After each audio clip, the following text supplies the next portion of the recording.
और तापत्रय विनाशाय श्री कृष्णाय वयम नुमः। 3 तरह के ताप होते हैं जिनसे भगवान हमारा नाश करते हैं, दैहिक, दैविक और भौतिक।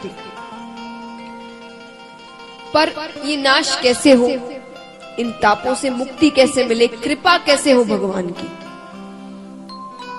या यूं कहें कि भगवान को अपने वश में कैसे करें। यहां कितने जो मुझे बता सकते हैं किसी व्यक्ति को वश में कैसे करें। चलिए भगवान बहुत बड़े हो जाएंगे, आप व्यक्ति बताइए। किसी व्यक्ति को आपको अपने वश में करना है कि वो आपके बोले बोले करे, आप जो कहे वो ही करे, कैसे करोगे? सोचिए कैसे करोगे? पैसे से। पैसा कितना दोगे? जीवन भर तो हम पैसा दे नहीं सकते उसे। दे सकते हैं किसी को कि आप जीवन भर उसे पालोगे? नहीं करोगे आप, कोई नहीं करता।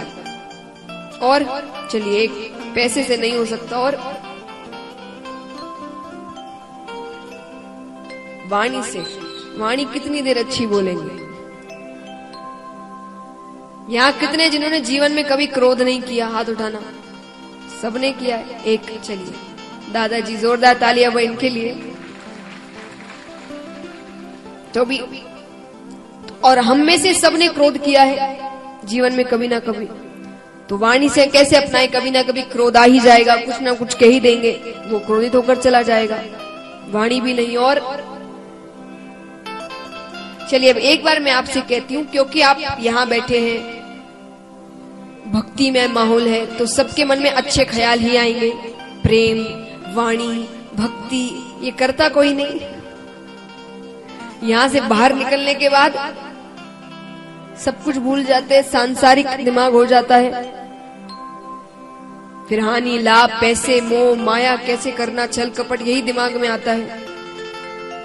कहते हैं ना, जब शमशान घाट जाते हैं, किसी घर में मृत्यु हो जाए, शमशान, अब जब तक वहां खड़े रहते हैं तब तक तो ऐसे ख्याल आते हैं कि दुनिया में कुछ सच नहीं है, कुछ अच्छा नहीं है, यही एक सच है। अब तो अच्छे से रहना है, सबसे मिल बांट कर रहना है, खुशी से रहना है।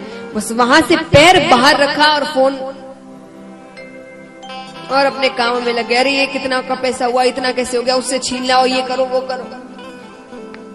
वही हाल यहाँ पर है। जब तक यहाँ बैठते हैं बड़े अच्छे ख्याल आते हैं। तो एक बार के लिए भूल जाइए आप यहाँ बैठे हैं, सांसारिक दिमाग से सोचिए।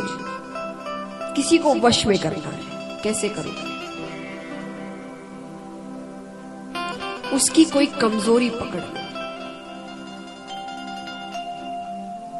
है कि नहीं? किसी व्यक्ति की कोई कमजोरी है, उसे पकड़ लो। जो कहोगे वो वैसा ही करेगा। करेगा कि नहीं? भगवान की कमजोरी क्या है? भगवान को भी वश में करना है हमें, तो उनकी कोई कमजोरी पकड़ लेते हैं। उनकी कमजोरी क्या है? वो भक्त को रोते हुए नहीं देख सकते, बिल्कुल नहीं देख सकते। ये मैं नहीं कह रही हूं, खुद कहते हैं। भगवान कहते हैं कि सन्मुख होए जीव मोहि जबहि, कि जीव अगर एक बार सच्चे मन से रोते हुए मेरे सामने आ जाए कि प्रभु मैं आपका हूं, मैंने जीवन में भले ही करोड़ों पाप किए होंगे, लाखों पाप किए होंगे, पर अब मैं आपका हूं, आपकी शरण में हूं। तो भगवान कहते हैं कि सन्मुख होए जीव मोहि जबहि, जन्म कोटि अधना सही तबहि, मैं उसके जन्मों जन्मों के करोड़ों पाप वही नष्ट कर देता हूं। एक बार वो मेरे सामने आ जाए, मुझे रोकर पुकार ले सच्चे मन से। ग्लिसरीन के आंसू नहीं, वो भगवान है, वो सब समझते हैं। सच्चे मन से वो मुझे एक बार पुकार ले, मैं उसके सारे पाप नष्ट कर दूंगा और उसी वक्त नष्ट कर दूंगा। वो मुझे एक बार पुकार ले बस। ये भगवान की कमजोरी है। तो महाराज ऐसे भगवान को वश में करना है, अपनी ओर खींच कर लाना है।